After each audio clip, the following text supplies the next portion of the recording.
In an alternate universe, Luke Skywalker was taken to Tatooine and raised directly by Obi Wan. On the arid expanses of Tatooine, beneath the twin suns that cast long, harsh shadows across the sand, Obi-Wan Kenobi lived a life far removed from the one he once knew. The once revered Jedi Master, now a hermit shrouded in the guise of a simple desert dweller, faced the daunting task of raising the young Luke Skywalker.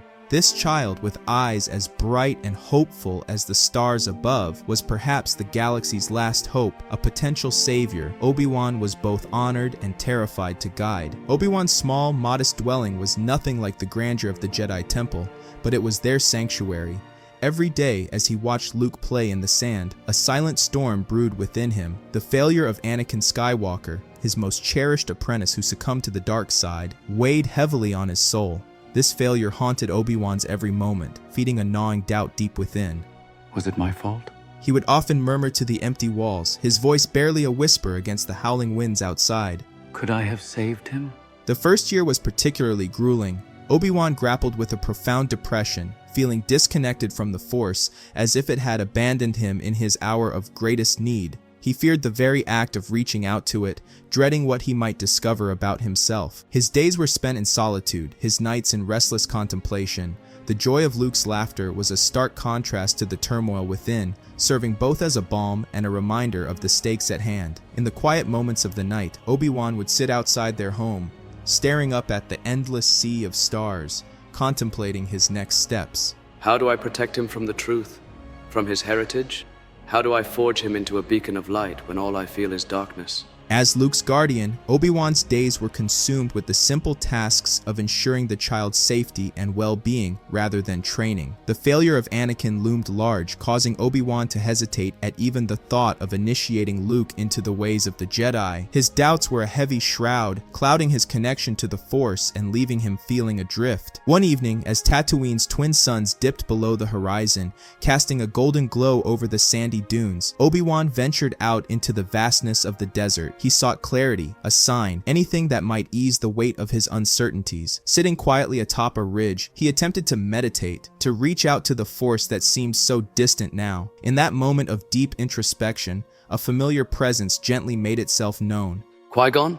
Obi-Wan murmured, recognizing the energy of his old master, Qui-Gon Jinn. The figure of Qui-Gon materialized, glowing softly in the twilight, a serene and steady force amidst the swirling sands. Obi-Wan, you are burdened by past fears, yet you must remember the Force flows through all of life, connecting us. Master, how can I possibly guide him? I am lost, disconnected. The shadow of Anakin's fate hangs over us, and I fear I might fail Luke as well. You cannot live in the shadow of what might be, Obi-Wan. Each being must walk their own path in the Force. Your duty now is to protect Luke, to nurture him until he is ready to understand his own destiny. But how can I protect him when I am so uncertain myself? By being present, connect with the life around you, with Luke's laughter, with the sand beneath you and the stars above. The Force is in all these things. Let it guide you back to the light. Trust in the Force, my old friend. Trust in yourself. You were chosen for this task for a reason. As Qui-Gon's form faded into the night, Obi-Wan felt a subtle shift within himself, a lightening of the burden he had carried. He returned to his small homestead, where Luke slept soundly, innocent and unknowing. With a renewed sense of purpose, Obi-Wan knew he must first rebuild his own connection to the Force, to be the guardian Luke would one day need. The knight's lesson was clear. He must live in the moment, cherishing and protecting the child, allowing the future to unfold in its own time. Several years passed on the arid plains of Tatooine, the desert world spinning its days into seasons with the relentless regularity of its twin sunsets. In that time, Obi-Wan Kenobi found a semblance of peace, having re-established his connection to the Force, drawing strength from the living energies of the world around him. He watched over Luke, who grew from a curious infant into a bright, energetic child, blissfully unaware of the weighty legacy he carried. As Luke approached his 5th birthday, Obi-Wan decided it was time to gently introduce him to the concepts of the Force, mindful of the boy's lineage and potential. These early lessons were simple, focused on awareness and mindfulness, techniques to help Luke feel the living Force around him. In the quiet of early mornings, before the twin suns rose too high in the sky, Obi-Wan would take Luke out into the desert. they would sit on the cool sand, and Obi-Wan would speak softly about the energy that connects all living things. The Force is like the wind, Luke. You can feel it, you can see its effects, but you cannot hold it. Luke listened intently, his young mind eager and open. However, as these lessons progressed, Obi-Wan couldn't help but notice certain traits in Luke that vividly reminded him of Anakin. The boy's determination, his quickness to frustration, his fierce desire to succeed. These were qualities that had once shone brightly in his father. He knew he must tread carefully, guiding Luke with a gentle hand, ensuring that these traits were channeled positively, fostering compassion and patience rather than pride and impatience. During one particularly challenging lesson, Luke struggled to levitate a small stone, his face scrunched up in frustration, tears of effort glistening in his eyes. It's okay, Luke. The Force isn't about forcing your will upon things. It's about harmony, about finding balance within yourself and the world around you. Luke looked up at him, his blue eyes wide and trusting. I want to be good at it, like you. And you will be. But it's also okay to make mistakes. Mistakes teach us, just as much as successes do. As Luke grew older under Obi-Wan's careful tutelage, his understanding of the Force deepened. Although young, he had become more attuned to its subtle flows and nuances. Recognizing that Luke was ready for a more significant step in his journey as a burgeoning Jedi, Obi-Wan decided it was time to introduce him to the process of building his own lightsaber. Obi-Wan had long kept the lightsaber of Anakin Skywalker, Luke's father, stored away, its presence a reminder of both great potential and profound tragedy. He believed, however, that Luke should start fresh, with no burdens from the past weighing upon his initial steps into greater responsibility. Yet he also knew that one day he would give Anakin's lightsaber to Luke when he was ready to understand and choose his own path fully. The lightsaber is not just a weapon. It is a tool of peace for a more civilized time. It is as much a part of us as our connection to the Force. He revealed a small, carefully wrapped package. It contained a kyber crystal that once belonged to Qui-Gon Jinn. This crystal was my master's. It has seen much, and it holds within it a great deal of wisdom, Obi-Wan said, handing it to Luke. The crystal was clear, its facets catching the light, glowing faintly with an inner luminance. Luke held the crystal gingerly, awe evident in his face. How do I use it? You will build your lightsaber around this crystal. The process is as much a rite of passage as it is a practical task. It will require you to meditate on your intentions, your fears, and your strengths. The lightsaber you create will be an extension of your very being, Luke. The building process began with gathering the materials. Obi-Wan taught Luke how to select the right components that would best complement the crystal's unique properties. They spent days working together, Obi-Wan guiding Luke through the intricate alignment of the crystal with the emitter matrix, the calibration of the energy modulation circuits, and the ergonomic design of the hilt to fit perfectly in Luke's young hand. Throughout the process, Luke was meticulous and thoughtful, often silent as he pondered each step. Obi-Wan observed him closely, his heart swelling with a blend of pride and the ever-present shadow of concern. He saw flashes of Anakin in Luke's determined focus and innate skill, but there was also something else, something calmer and more thoughtful. When the lightsaber was finally assembled, the moment of truth came. Luke held his breath as he activated the device. A beam of brilliant green light hummed to life, casting a glow on their faces. Luke's eyes sparkled with triumph and joy. With Luke's new lightsaber completed, a symbol of his burgeoning connection to the Force and his emerging identity as a Jedi, Obi-Wan began to teach him the fundamental techniques of lightsaber combat. Obi-Wan knew that while the lightsaber was primarily a tool of defense, understanding its use was crucial for Luke's training and for the protection it could offer. The training started with the basic stances and movements of Form 1, also known as Shicho. This form was designed to introduce beginners to lightsaber combat, focusing on broad, sweeping strokes and basic defensive techniques. Obi-Wan demonstrated each position carefully, emphasizing balance and fluidity in movement. Shicho is about controlling your environment. It teaches you to keep your mind clear in the face of danger. Luke was a quick learner, his youthful energy and innate Force sensitivity translating into swift, precise movements. However, Obi-Wan observed that Luke sometimes grew frustrated when movements didn't come as naturally as he hoped. Recalling his own training days, Obi-Wan gently reminded him, Patience, Luke. Mastery of the lightsaber, like all aspects of the Force, requires time and persistence. As Luke's skill grew, Obi-Wan introduced him to Form 2, Makashi, which was more focused on dueling. Obi-Wan hesitated initially because of its association with Count Dooku, but he recognized the value in understanding various forms. He explained the importance of this style's precision and economy of motion. Makashi requires a calm mind and a focus on technique. It's about outmaneuvering your opponent and finding the flaw in their defense. Obi-Wan also shared the philosophical underpinnings of being a Jedi, intertwining these teachings with practical combat training. A Jedi uses the Force for knowledge and defense, never for attack. After Luke had made considerable progress in the first two forms of lightsaber combat, Obi-Wan felt it was time to introduce him to Sorisu, the third form, known for its defensive mastery. Given the uncertain and potentially hostile environments a Jedi might encounter, Obi-Wan knew that teaching Luke Sorisu would be essential for his survival and protection. Sorisu, or Form 3, is the art of defense. It's more than just blocking attacks. It's about being so in tune with the Force that you can anticipate your opponent's moves, react before they strike, and conserve energy. It's about endurance. Luke listened intently, his gaze fixed on Obi-Wan. He understood the importance of what he was learning, not just the movements, but the philosophy behind them. Obi-Wan demonstrated the tight, efficient blocks and smooth circular motions characteristic of Sorisu, designed to deflect blaster bolts and create a nearly impenetrable defense against any attack. Let's begin with the basics, Obi-Wan said, positioning Luke's hands on his lightsaber hilt and adjusting his stance. Keep your movements tight and controlled. Imagine you're at the center of a sphere.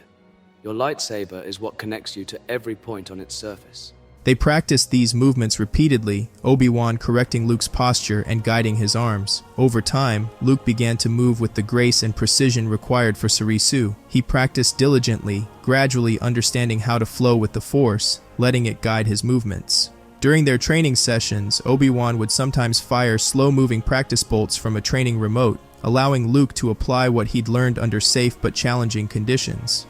Feel the Force around you. Use it to sense the incoming danger and find the rhythm in the chaos. Luke's ability to anticipate and react to the bolts improved noticeably, his confidence growing with each successful deflection. As the years passed on Tatooine, Luke Skywalker grew under Obi-Wan Kenobi's guidance, not only in stature, but also in his mastery of the Jedi arts. He had become an exceptionally gifted student, his skills with the Force surpassing many of who had trained at the Jedi Temple in the days of the Republic. Each day, his understanding deepened, and his control became more refined. Obi-Wan watched with a mixture of pride and a poignant sense of what might have been. Obi-Wan often found himself reflecting on the past, imagining a different world where the Jedi Order still stood and Luke could have taken his place within it. In the quiet evenings, watching the sun set and painting the sky with fire, Obi-Wan would think about how the Jedi Council would have reacted to Luke. They would have seen so much of his father in him. And yet, he has a calmness and a deliberation Anakin lacked. Luke's natural ability with the Force was complemented by an inquisitive mind and a thoughtful nature. He questioned not only the mechanics of the Force, but its moral implications, always eager to understand more than just how to use the Force, but why and when it should be used. These were discussions Obi-Wan cherished, for they reminded him of the best parts of the Jedi Order, the intellectual as well as spiritual training that shaped wise keepers of peace. In his heart, Obi-Wan knew that Luke's talents would have indeed impressed the Council. His ability to learn quickly, to adapt to new challenges, and his innate sense of justice were all traits that would have made him a standout member of any cohort of Jedi learners. One brisk morning on Tatooine, Luke Skywalker set out on a routine errand. His task was to gather black melons, a vital resource for him and Obi-Wan. These melons, buried just beneath the sandy surface, were not only a source of food, but provided much-needed water in the harsh desert environment. As Luke scanned the ground, using a small stick to probe the sand for the telltale signs of the melons, his mind wandered through the lessons of the previous day. He was so absorbed in his thoughts about the Force that he almost missed a slight, uneven mound in the sand ahead. Curious, Luke approached and brushed away the fine, golden sand to reveal a startling sight: a boy around his age, unconscious and half buried in the desert. Quickly kneeling by the stranger, Luke reached out with the Force, probing gently to sense the boy's condition. He could feel the weakness in his body, the dehydration threatening his life, but no immediate fatal injuries. With no hesitation, Luke gathered the boy in his arms, the Force aiding his strength, and hurried back to the camp where Obi-Wan was waiting. Upon seeing Luke approach with the unconscious boy, Obi-Wan's initial reaction was one of deep concern. Who is this? I found him in the desert. He needs our help. Obi-Wan's eyes narrowed as he assessed the boy. His instincts screamed that introducing a stranger could jeopardize their hidden life, possibly drawing unwanted attention. Yet, as he observed the boy's ragged clothes and gaunt face, his demeanor softened. He too reached out with the Force to gauge the boy's nature, and was surprised to find a latent, untrained sensitivity to the Force within him. The boy stirred, coughing slightly, his eyes fluttering open to reveal a pair of sharp, intelligent eyes. Where am I? You're safe. What is your name, and how did you end up in the desert? My name is Ezra. I was trying to find someone by the name Obi Wan Kenobi. I guess I got lost. Luke quickly interjected, pointing to his master. He is Obi Wan. Wait, you are Obi Wan. I came to warn you. Warn me. I presume you are referencing Maul. I can sense him. Luke looked between them, his confusion evident. Maul? An old adversary. Our paths crossed during the Clone Wars, and our fates have been intertwined ever since. But do not worry, this is a matter I must handle alone. But I can help. I've learned a few things about fighting. I appreciate your courage, Ezra, but this is a confrontation long in the making. It is not your burden to bear. Luke, take Ezra to the nearest spaceport in town. Ensure his safety. That is your responsibility now. Luke nodded, understanding the gravity of the task given to him, but Ezra protested. I don't want to leave you to face him alone. Ezra, every part of your journey so far has led you here, but not to stand by my side in this battle. You have a different path, just as Luke does. Trust in the Force, and trust in my words. You must go now. Seeing the resolve in Obi-Wan's eyes, Ezra finally nodded, his shoulders slumping in reluctant acceptance. Obi-Wan clapped him gently on the shoulder, a silent message of encouragement. Turning to Luke, Obi-Wan continued, Keep your mind alert, and your senses sharp. Remember everything I've taught you about awareness and self-defense. Luke acknowledged with a determined nod, feeling the weight of his master's trust in him. As Luke and Ezra traveled toward the spaceport, the landscape of Tatooine unfolded in stark waves of sand and rock, unchanging yet always somehow new. The journey gave Ezra the opportunity to share his knowledge of the galaxy beyond the desert planet. He spoke of the rebellion, of the Empire's tyranny, and the scattered, flickering hopes of those who resisted. Luke listened intently, his mind racing with images of worlds he had only dreamed of, battles fought in the shadows and the light. Ezra, how do you know so much about all this? I've seen it. I've been a part of it. There are people out there fighting, not just for themselves, but for others. For the entire galaxy. Ezra explained, his eyes alight with a fervor that came from having lived the very adventures he described. Ezra could sense Luke's strength in the Force, a potential so vast it almost echoed in the emptiness of the desert. You know, you could be a powerful ally, Luke. The rebellion could use someone like you. The notion was tempting. Luke felt the pull of adventure, the desire to do something meaningful beyond the borders of his known world. Yet his loyalty and duty to Obi-Wan held him firmly rooted. My place is here for now, but I'll think about it, Ezra. Upon reaching the spaceport, the two shared a moment of quiet understanding. If you ever change your mind, find me. There's a whole galaxy out there that could use your help, Luke. Luke watched as Ezra boarded a transport, waving until it was nothing but a speck against the vast, open sky. Then, with a heavy heart and a mind full of swirling thoughts, he turned back toward the homestead. When Luke returned, the air was thick with the residue of a recent struggle. He found Obi-Wan sitting outside the hut, looking out over the dunes. Near him lay the still form of Darth Maul, a figure out of the dark, past Obi-Wan had once shared in hushed tones around the flickering light of their evening fires. Obi-Wan said softly as Luke approached, his voice carrying a weight of finality and sorrow. Maul's journey ended here, as it was meant to. Luke sat beside him, the lessons of the day heavy on his shoulders. He had glimpsed a future filled with conflict and possibility, a hint of the hero he might become. Yet, he had also seen the cost of such a path, the weight carried by those who walked it. We do what we must for peace, for justice. Obi-Wan continued, his gaze lost in the horizon. But remember, every path is different. In the quiet hours of the evening, after the sands of Tatooine had cooled from the day's heat, Luke approached Obi-Wan with a resolute expression. The time spent with Ezra, coupled with the stories of the broader galaxy's struggles, had stirred something deep within him. Standing before his master, who was silhouetted against the setting suns, Luke's voice was firm. Master, I've been thinking about what Ezra said. I want to join the resistance against the Empire. If Ezra, a Jedi like me is fighting, then perhaps I should too. Before you can decide your path, there are things you must learn about yourself, about your heritage. They sat down together, the horizon stretching wide and far before them. Obi-Wan spoke first of Anakin Skywalker, the Jedi Knight. He told Luke of Anakin's prowess as a pilot, his bravery in battle, and his deep loyalty to friends. He painted a picture of a hero, a guardian of peace in the Republic, a talented and compassionate Jedi. Luke listened, a sense of pride welling within him, connecting with this lineage he never knew he had. Then, the tone shifted, and Obi-Wan's voice grew somber. He spoke of Anakin's fears, his insecurities, and how those seeds of doubt were manipulated, leading him down the path to the dark side, becoming Darth Vader. Obi-Wan explained how the Jedi were destroyed, not from without but from within, by one of their own, whom Obi-Wan had loved as a brother. Luke was initially shocked and hurt, feeling betrayed by Obi-Wan's omission of the truth. Why didn't you tell me? Obi-Wan met Luke's gaze, his own eyes filled with the pain of memories long carried. I wanted to tell you, Luke, many times, but I feared that the burden of this knowledge would be too much too soon. I waited for the right time, though in truth, such a time might never come. The revelation shook Luke, not just the truth about his father, but seeing his master, this wise and powerful Jedi, doubting his choices. He saw the loneliness of Obi-Wan's vigil, not just over him, but over the remnants of the Jedi, the guardianship of hope in a darkened galaxy. As the initial shock faded, understanding began to take its place. Luke could see the heavy burden Obi-Wan had borne alone, a burden that perhaps he was now ready to share. I'm sorry, Master. I didn't realize how much you've been carrying on your own.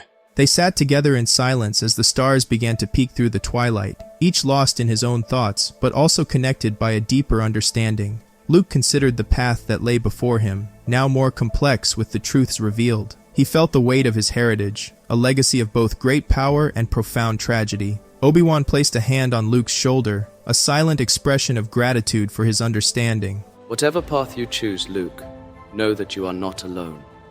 And whatever darkness lies ahead, remember that there is always hope. As the night deepened, Luke felt a resolve forming, strengthened not just by the desire to fight, but by the need to understand, to reconcile the light and shadow within his own lineage. And with Obi-Wan by his side, he felt ready to face whatever the future might hold. Luke's resolve to join the fight against the Empire was firm, fueled by the revelations about his father and the needs of the galaxy. He stood before Obi-Wan, the twilight of Tatooine casting long shadows. I want to join the Resistance. I hope I have your blessing, Master. Obi-Wan nodded slowly, the desert breeze stirring his robes. He had foreseen this moment, the inevitable day when Luke would step beyond his guidance, ready to face the galaxy. Yet, there was a final piece of preparation that Luke needed, one last step before he could fully embrace his path. Luke, I will always support you in your choices. You have my blessing. But there is one last thing you must do before you proceed. You must travel to Dagobah. There, hidden from the eyes of the Empire, lives the Grand Master of the Jedi, Master Yoda. He is small in stature, but do not underestimate him. He is powerful and wise, perhaps the greatest of us all. Dagobah? Yes. Master Yoda will give you your final lessons. He has trained Jedi for over 800 years, and his knowledge of the Force is unparalleled. Learn from him, and you will be prepared for whatever challenges you may face as part of the Resistance. How will I find him? Trust in the Force, Luke. It will guide you to him. Dagobah is strong with the Force, a place of ancient power. Once you are near, you will know where to go. This journey is yours alone, Luke. But remember, you are a part of something greater now. Not just a fight against the Empire, but a continuation of the Jedi legacy. With those parting words, Luke began to prepare for his journey to Dagobah.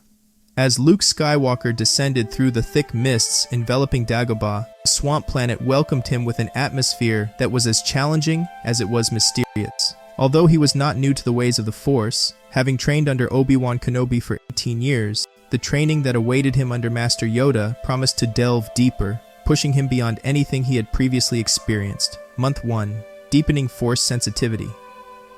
Upon arrival, Yoda wasted no time in challenging Luke's existing skills. The initial phase focused on refining Luke's sensitivity to the living Force. Dagobah, rich in life and natural energy, was the perfect environment for these lessons. Yoda taught Luke to feel the energy of even the smallest creature and plant, emphasizing a deeper interconnectedness. Month 2 through 3, Mastery of Self. Luke's understanding of self-control and inner calm deepened as Yoda pressed him to master his emotions, a crucial skill to resist the dark side. These lessons were more about mental and spiritual strength than physical prowess, teaching Luke to maintain his focus and clarity under extreme conditions. Month 4 through 6, Advanced Combat Techniques. With a strong foundation in the philosophical aspects of the Force, Yoda moved on to advanced lightsaber techniques, introducing elements of forms that Luke had less exposure to, such as the aggressive Ataru. Month 7 through 9, Heightened Force Abilities. Yoda introduced more complex Force abilities, including advanced telekinesis, deeper precognition, and even the beginnings of understanding how to manifest one's will subtly within the Force. Luke learned to manipulate his environment with minimal effort, an essential skill for the unexpected challenges of facing the Empire. Month 10 through 12, Synthesis and Strategy. The final months integrated combat skills with Force mastery in a series of complex simulations and challenges. Luke had to apply everything he had learned, often in scenarios that mimicked real-life conflicts he might face. This phase culminated in navigating the Cave of Evil, where Luke confronted personal fears and illusions, testing his mastery over himself and his temptations. Completion of training. After a year of intensive training, Luke emerged profoundly changed. His abilities were honed to a level that matched his experience, and his understanding of the Force was deeper and more nuanced. His final test in the cave challenged him to apply all his knowledge against the seductive pull of the dark side, cementing his readiness to face the broader galactic conflict. He was meditating quietly when the communication device beeped urgently. It was Obi Wan, his face appearing haggard but resolute on the small screen. Luke, the rebellion needs your help more than ever. You must travel to Alderaan immediately to assist Princess Leia Organa, a leader in our cause. She is in great danger, and your skills are crucial at this moment. Before Luke could prepare for departure, Master Yoda approached him, a solemn expression on his face. Ready you are to face what is to come. A Jedi Knight you now are. Bestowed upon you, the rank is. Thank you, Master Yoda. I will do my best to uphold the principles of the Jedi. With little time to waste, Luke boarded his ship, the coordinates to Alderaan set. However, upon exiting hyperspace, he was met not with the sight of the peaceful planet, but a scene of confusion and horror. Where Alderaan should have been, there was only a field of debris, remnants of what was once a vibrant world. His sensors alerted him to another presence, a massive battle station, the Death Star, looming ominously nearby. Before he could react, a tractor beam locked onto his ship, pulling him inexorably towards the Imperial behemoth. Panic gripped him for a moment, but Luke steadied himself, recalling his training on Dagobah. As he was drawn into the belly of the station, he prepared for whatever lay ahead, knowing that escaping was not likely to be straightforward. This was the Empire's stronghold, and he was about to face it head-on. Luke, tapping deeply into his newfound Jedi abilities and guided by the Force, navigated the labyrinthine corridors of the Death Star with cautious precision. His first task was to disable the tractor beam that held his X-Wing captive. He found the control room relatively unguarded, a surprise, but he suspected that the Empire's overconfidence in their security might be playing to his advantage. After a few tense minutes, he successfully shut down the system, ensuring his path to escape remained open. With the tractor beam offline, Luke made his way to the detention block. According to the information intercepted by the rebellion, that was where Princess Leia was likely being held. Slipping past stormtroopers and avoiding security cameras, he reached her cell. Leia was surprised but quick to respond, her resolve as fiery as ever despite her captivity. Who are you? A friend of Obi Wan Kenobi. Luke replied, offering a brief explanation as they hurried through the corridors, heading back towards the hangar. Everything was going almost too smoothly, which unsettled Luke. He kept alert for any sign of an ambush or trap. As they approached the hangar, Luke noticed with a sinking feeling that his ship was unguarded. His instinct screamed that this was wrong, too easy. His fears were confirmed when they neared the ship and found Darth Vader waiting for them, his imposing figure blocking their path. Go! Get to the ship and leave! Luke shouted to Leia as Vader ignited his lightsaber, the familiar hum filling the air with ominous energy. Leia hesitated, torn between fleeing and staying to help. Luke, Leia, go! Leia sprinted towards the ship, her steps echoing in the vast hangar. Vader advanced, and Luke met him with his own lightsaber, the clash of their blades casting eerie shadows. They exchanged a flurry of blows, Vader testing Luke's skills, which were still raw compared to the Sith Lord's seasoned prowess. Meanwhile, Leia boarded the ship, firing up the engines.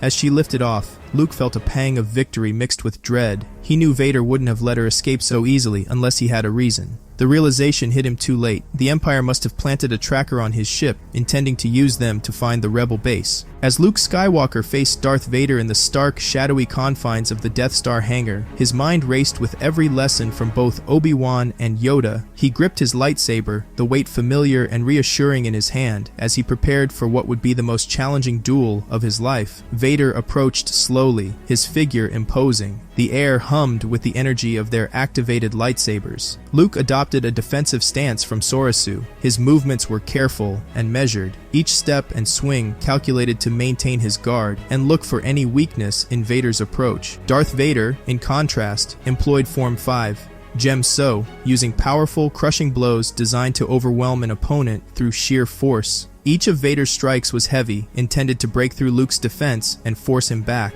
The Dark Lord's style was relentless, each attack a test of Luke's ability to parry and dodge. Luke, breathing steadily to maintain his focus, managed to deflect the initial flurry of attacks. He attempted to transition into a Taru, the fourth form, which was more aggressive and acrobatic, hoping to find an opening in Vader's guard. Luke executed a series of quick strikes and leaps, using the agility he had honed under Yoda's tutelage. However, Vader's experience and power were palpable. He countered Luke's maneuvers with precise, controlled counterattacks, his knowledge of the Force allowing him to anticipate and react to Luke's tactics. As the duel progressed, Vader began to assert control, his strikes not just defensive, but cunningly offensive, guiding the fight's tempo and direction. Luke found himself being slowly driven back, Vader's strength and tactical acumen pressing harder than he had anticipated. In a critical moment, Vader executed a feint that Luke fell for, exposing a momentary gap in his defense. With a swift, powerful movement, Vader's lightsaber came crashing down, knocking Luke's weapon from his grasp. It clattered away, leaving Luke defenseless, his breath heavy, his body tensed for the next move. Vader paused, his lightsaber at Luke's throat. You have fought well, but it is over. Wait, you won't kill me. I am your son. I am Luke Skywalker. This knowledge had Vader taken aback, but Luke would tell him to search his feelings that he knows it to be true. Vader did feel a connection through the Force. Instead of killing Luke, he would have him imprisoned for the time being so he could sort this all out. He walked the corridors of the Death Star, his heavy steps echoing in the stark halls, his mind racing with memories and emotions long suppressed. He remembered Padme, her smile, the joy in her eyes when she had told him of her pregnancy, the life they had planned together. For a fleeting moment, the shards of Anakin Skywalker surfaced, memories of love, hope, and a dream of peace. But those feelings were quickly drowned out by a swell of anger and bitterness. He thought of all who had kept his son from him, of the lies told by Obi Wan and the life he and Luke could have had. His grip tightened around the hilt of his lightsaber. Determined to reclaim what he believed was rightfully theirs, Vader approached Luke's cell. As the door slid open with a hiss, he stood before Luke, an imposing figure shrouded both in darkness and conflict. Luke, the Emperor will soon arrive. He does not yet fully understand the power you represent. Together, we can overthrow him and rule the galaxy as father and son. I'll never join you. You're blinded by the dark side, Father. I believe there's still good in you. I can feel it. Remember who you were, who you can still be. Vader paused, taken aback by the conviction in Luke's voice. Deep inside, the mention of his former self, Anakin Skywalker, stirred something within him. A flicker of conflict passed over his masked visage, unseen but palpable in the Force. Yet he pushed it down, unwilling to confront the implications of what Luke suggested. Obi Wan has taught you well, but he did not tell you everything. He did not show you the true power of the dark side. In the Emperor's throne room aboard the Death Star, Luke Skywalker faced the ultimate test of his strength and convictions. As Luke was led into the room, he sensed a shift in the Force, a masking of his presence that he hadn't anticipated. His father, Darth Vader, stood beside him, a silent sentinel as they approached the throne where Emperor Palpatine awaited. The Emperor's eyes gleamed with a malevolent satisfaction as he observed Luke, his gaze piercing and calculating. Welcome, young Skywalker. I have awaited this moment. Your potential is vast, perhaps greater than what your broken father could ever offer. Join me. Embrace the dark side, and your power will be unrivaled. Luke, steadfast and resolute, met Palpatine's gaze unflinchingly. I'll never join you. I am a Jedi, like my father before me. So be it, Jedi. If you will not be turned, you will be destroyed. Raising his gnarled hands, Palpatine unleashed torrents of Force lightning towards Luke. Initially, Luke managed to absorb the energy using a technique Yoda had taught him, his hands glowing with a protective Force shield. However, as Palpatine intensified the attack, the lightning overpowered Luke's defenses, searing his hands and overwhelming him with agonizing pain. Luke's screams filled the throne room as the electric currents ravaged his body. Vader, witnessing his son's torment, felt a surge of conflict within. As Luke writhed under the assault, a voice suddenly pierced the chaos, a voice Vader had not heard in years. It was Padme, his beloved wife, speaking through the Force. Anakin, I know there is still good in you. Save our son. The words struck Vader with the force of a physical blow, shattering the last barriers of the dark persona he had donned for so long. In a moment of clarity and determination, Vader ignited his lightsaber and stepped in front of Luke, intercepting the stream of lightning. The energy reflected back towards Palpatine, causing the Emperor to falter and momentarily cease his attack. However, the redirection of the lightning also took its toll on Vader. Some of the energy struck his mechanical systems, causing his breathing to become labored and erratic. His suit's life support systems damaged by the onslaught. The throne room of the Death Star became a battleground of epic proportions as the fate of the galaxy teetered on the edge of a lightsaber blade. Darth Vader, weakened by the Emperor's relentless assault of Force lightning, struggled to remain upright as Palpatine prepared to end the Skywalker lineage once and for all. The Emperor's sneer twisted into a vicious smile as he ignited Luke's lightsaber, raising it to deliver the final blow. But just as the blade was about to descend, a new figure burst into the room. It was Obi Wan Kenobi, his presence a sudden beacon of hope. His lightsaber snapped to life, intercepting the Emperor's strike with a resounding clash of blue against green. Obi-Wan greeted, his voice steady and imbued with a calm defiance that contrasted sharply with the malice radiating from Palpatine. Ah, yes. Now the rest of the Jedi shall perish. In the chaos, Obi-Wan swiftly tossed another lightsaber toward Vader. It was Anakin Skywalker's old weapon, the one Obi-Wan had kept safe after their fateful duel on Mustafar. The saber clattered to the floor near Vader, who hesitated only a moment before picking it up. As his fingers wrapped around the familiar hilt, a flood of memories washed over him. Memories of battles fought alongside Obi-Wan, of a time before darkness had consumed him. For a moment, Vader saw himself as Anakin once again. Igniting the blue blade, Vader felt a resurgence of his old self, bolstered by the presence of his former master and the critical situation. Meanwhile, Luke used this distraction to his advantage, reaching out with the Force to summon his own lightsaber from Palpatine's grasp. The battle was intense and grueling. Obi-Wan, despite his age and the years away from such confrontations, moved with a grace and skill that spoke of his decades of experience. He parried and countered Palpatine's strikes with fluid precision, his blue blade a blur in the air. Beside him, Luke and Anakin fought with a fierce synergy, their styles complementing each other. Anakin's power and aggression matched with Luke's speed and determination. Palpatine, however, was a formidable opponent. His mastery of the dark side allowed him to anticipate and react with terrifying accuracy, his movements powered by malice and hatred. The clashing of lightsabers echoed through the throne room, each strike and counterstrike crackling with deadly intent. As the duel wore on, it became apparent to Palpatine that he could not overpower all three simultaneously. His vicious eyes scanned his opponents, quickly deducing that Obi-Wan, despite his skill, might be the most vulnerable due to his age. With a surge of dark energy, Palpatine focused his assault on Obi-Wan. Obi-Wan met the Emperor's onslaught with calm resolve, but the ferocity and power behind each of Palpatine's attacks began to wear him down. Palpatine's saber work was relentless, and he supplemented his physical attacks with bursts of Force lightning, further testing Obi-Wan's defenses. In a moment of distraction, when Obi-Wan turned to parry a particularly vicious strike aimed at Luke, Palpatine seized his opportunity. With a swift, underhanded move, he thrust his lightsaber toward Obi-Wan, piercing his defenses. The blade found its mark, and Obi-Wan Kenobi, the venerable Jedi Master, was fatally wounded.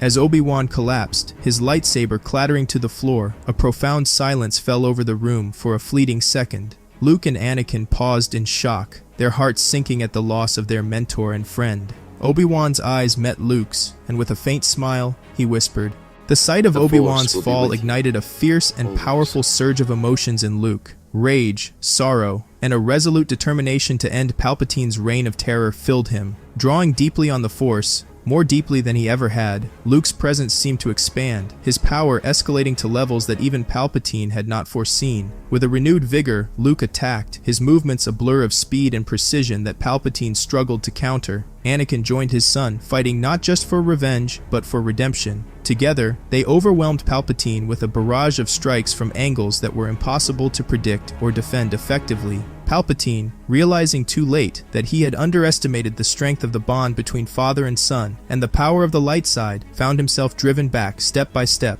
Luke's newfound strength, fueled by his grief for Obi Wan, and his resolve to protect others from suffering under tyranny, shone brightly, a beacon of hope and defiance against the darkness. As the Emperor staggered backward, his own lightsaber movements becoming erratic and desperate, he unleashed one last, massive surge of Force lightning, a wild display of his fear and anger. Luke and Anakin, standing side by side, raised their lightsabers in unison, channeling the energy away from themselves and back towards Palpatine.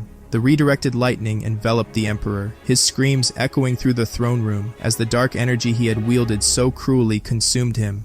As the light from the lightning faded, Palpatine lay defeated, his reign of darkness ended. Luke, breathing heavily, lowered his lightsaber, feeling a profound sense of relief mixed with sorrow. Anakin, injured but alive, approached his son, placing a hand on his shoulder. Together they looked around the throne room, the scene of their most challenging battle, now a place of victory. The death of Obi Wan was a painful loss, and it hung heavily on Luke's heart. He felt the absence of his mentor keenly, the wisdom and calm guidance that Obi Wan had always provided. Yet Luke knew Obi Wan's spirit would continue to be with him, just as he had promised. The Jedi Master had died with hope, believing in the potential of his students to restore balance.